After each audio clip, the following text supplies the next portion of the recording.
Good morning friends.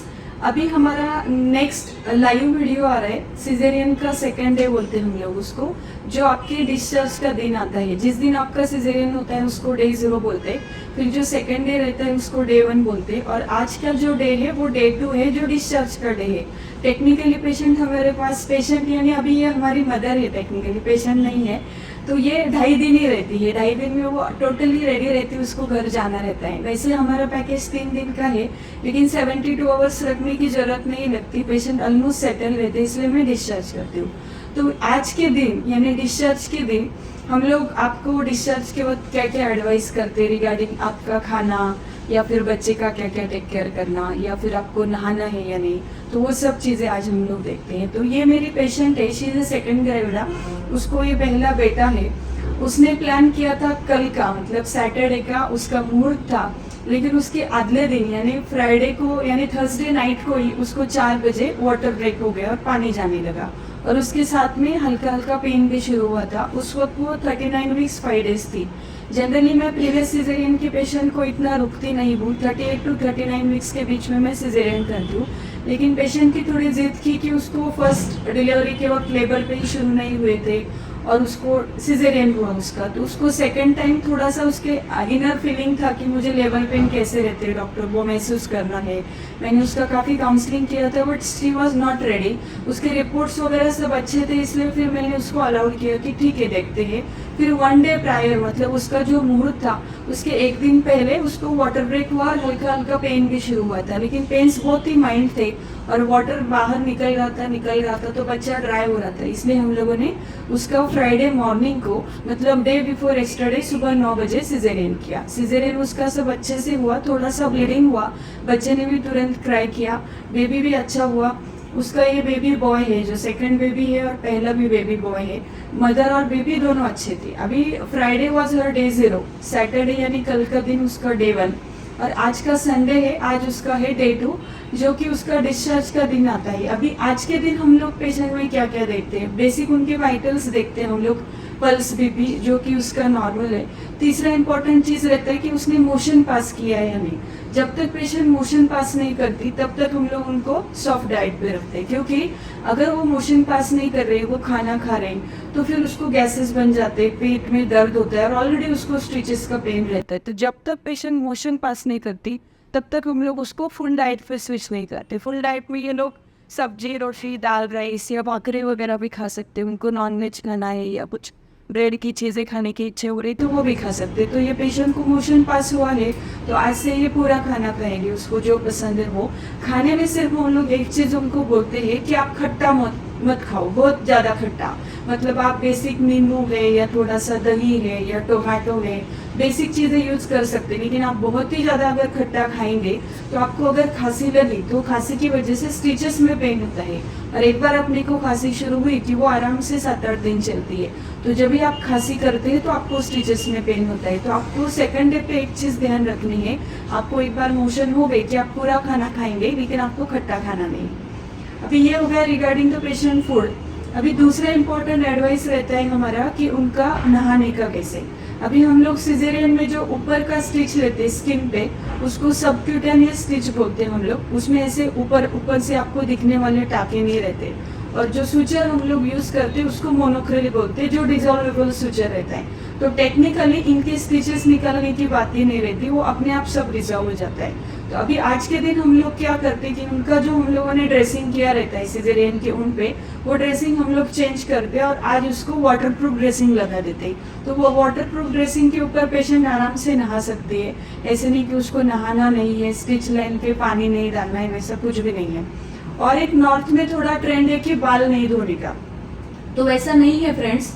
आप एक बार आपका वाटरप्रूफ ड्रेसिंग हुआ कि आप अच्छे से बाल धो सकते हैं, पूरा अच्छे से नहा सकते हैं, क्योंकि ब्रेस्ट फीडिंग आपको करना रहता है। ब्रेस्ट फीडिंग की वजह से पूरे बॉडी को पसीना आता है, आपको 2-2 घंटे में बेबी के लिए उठना रहता है, आपको स्टिचेस में दर्द होते रहता है, बच्चे की वजह से आपको नींद नहीं होती है। मानुषी इज अ सेकंड टाइम, तो ये थोड़ा एक्सपीरियंस मदर है। लेकिन जो फर्स्ट टाइम मदर रहती उसको पहले अपने हिसाब से उठने की आदत रहती, सोने की आदत रहती, और उसके लाइफ में एकदम से कुछ तो सप्लीमेंट घुस जाता है उसका बच्चा, तो उसके हिसाब से उसको रूटीन सेट करना रहता है और आपको ये सब सेटल होने को 8-15 दिन जाते और ऊपर से आप नहाएंगे नहीं तो आपको बहुत अनईजी फील होगा। गर्मी के दिन में तो और अनकंफर्टेबल लगता है। तो वाटरप्रूफ ड्रेसिंग के ऊपर आप बढ़िया नहा सकते हैं, आपके बाल भी धो सकते हैं, लगा तो आप दिन में 2 बार भी नहा सकते हैं, तो नहाने का कुछ भी रेस्ट्रिक्शन नहीं। कुछ गवर्नमेंट हॉस्पिटल में ड्रेसिंग वाटरप्रूफ करके नहीं देते हैं, सिंपल डायनाप्लास्ट का ड्रेसिंग रहता है। अगर आपके डॉक्टर बोल रहे हैं कि ये ड्रेसिंग वाटरप्रूफ नहीं है तो आप स्टिल स्पंजिंग तो करो। स्पंजिंग यानी क्या कि आप अच्छे से गर्म पानी ले लो बाल्टी में, आप बॉडी को सोप लगाओ, पानी का कॉटन का कपड़ा पानी में सोप करो और क्लीन करो, उससे भी आपको थोड़ा फ्रेश लगेगा। तो ऐसे नहीं कि आपको बिना नहा के रहना है, उससे बच्चे को भी इन्फेक्शन हो सकता है, आपको भी इन्फेक्शन हो सकता है। ये हो गई अपनी थर्ड चीज जो हम लोग डिस्चार्ज के वक्त बोलते हैं। अभी नेक्स्ट इम्पॉर्टेंट चीज जो कंपलसरी है, जिसके लिए नो एक्सक्यूज, ब्रेस्ट फीडिंग।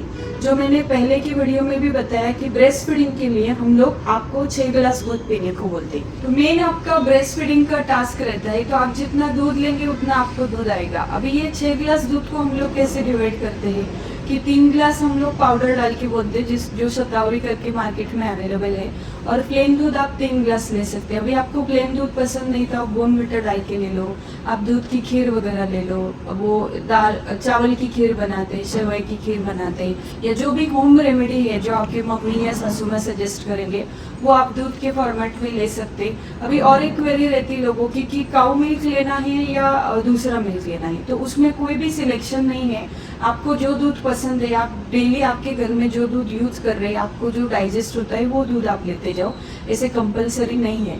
सिर्फ एक चीज आपको ध्यान रखनी है कि मदर को डिलीवरी के बाद, नॉर्मल डिलीवरी रहो या सिजेरियन रहो, तो अच्छा दूध आने को 4-5 दिन लगते। अभी पहले दिन तो ये मदर लिक्विड्स ले रही थी, कल उसने सॉफ्ट डाइट लिया और आज से ये खाना शुरू करेंगे, कल इसने 4 से 5 गिलास दूध लिया है, तो इसको दूध आने को थोड़ा टाइम लगेगा। तो हम लोग बेबी को भूखा नहीं रख सकते।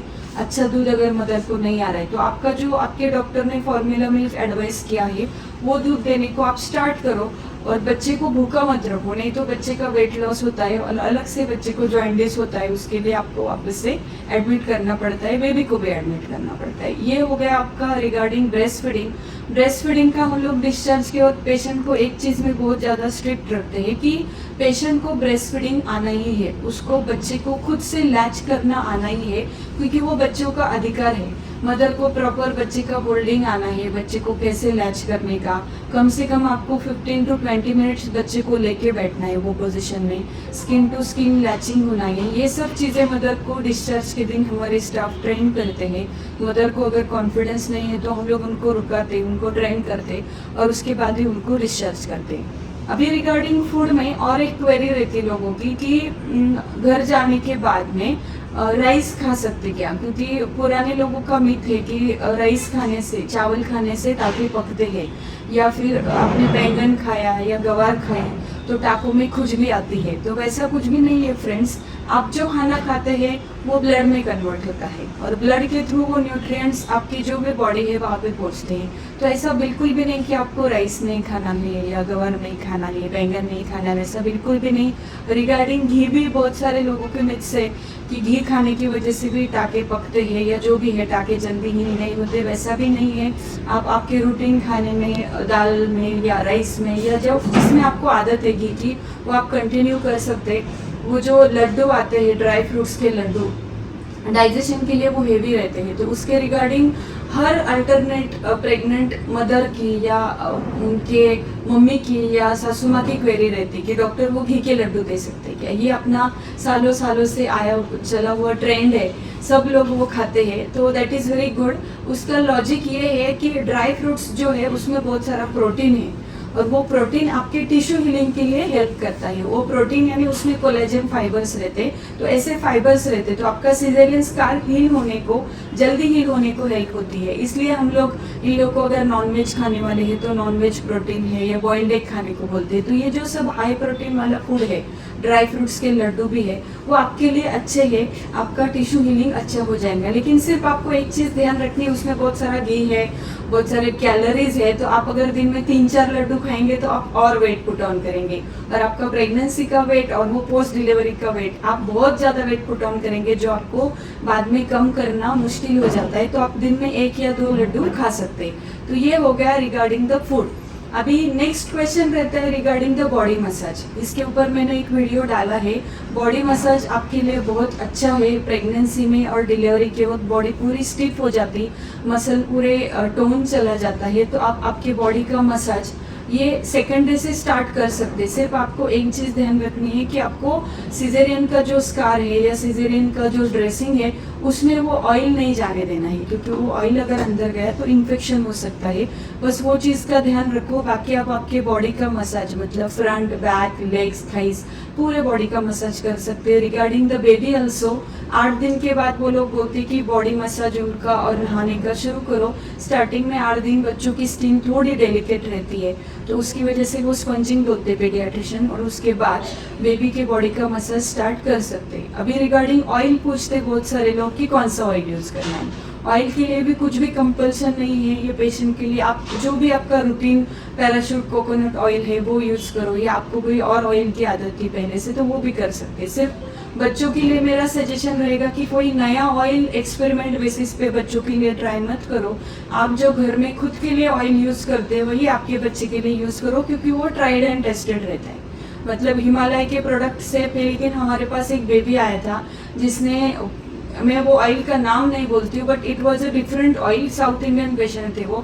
उन्होंने वो ऑयल बच्चे की बॉडी पे ट्राई किया, पूरे इन्फेक्शन बॉयल बन गए थे बच्चे की बॉडी पे, बड़े बड़े बड़े बड़े फोर आए थे, बच्चे को एनआईसीयू में एडमिट करना पड़ा। तो आप जो आपके लिए पैराशूट ऑयल यूज़ कर रहे वही ऑयल आपके बच्चे के लिए यूज़ करो मसाज के लिए, कोई नया मत ट्राई करो, क्योंकि बच्चे की स्किन बहुत ज़्यादा डेलिकेट रहती है। तो अलग से इन्फेक्शन या कुछ रिएक्शन आई तो उसको मैनेज करना बहुत ज़्यादा मुश्किल जाता है। अभी नेक्स्ट एडवाइस रहेगा हमारा, आपको ये ब्राउन कलर का पेशेंट के टमी को एक बेल्ट दिख रहा है, इसको बोलते हैं हम लोग टमी टकर या एब्डोमिनल बेल्ट, बहुत ही ज़्यादा इम्पॉर्टेंट है। मैं फर्स्ट डे से एडवाइस करती हूँ, मतलब पहले के वीडियो में आपने देखा होगा, जैसे ही पेशेंट उठ के चलना स्टार्ट करती है मैं बेल्ट लगाने को बोलती हूँ। इसका फ़ायदा क्या है कि ये जो एब्डोमिनल मसल पूरे एक्सपांडेड हुए थे 9 महीना, ये कॉम्प्रेस हो जाते हैं, क्योंकि आपकी बॉडी 9 महीना पूरे चेंजेस हुए हैं।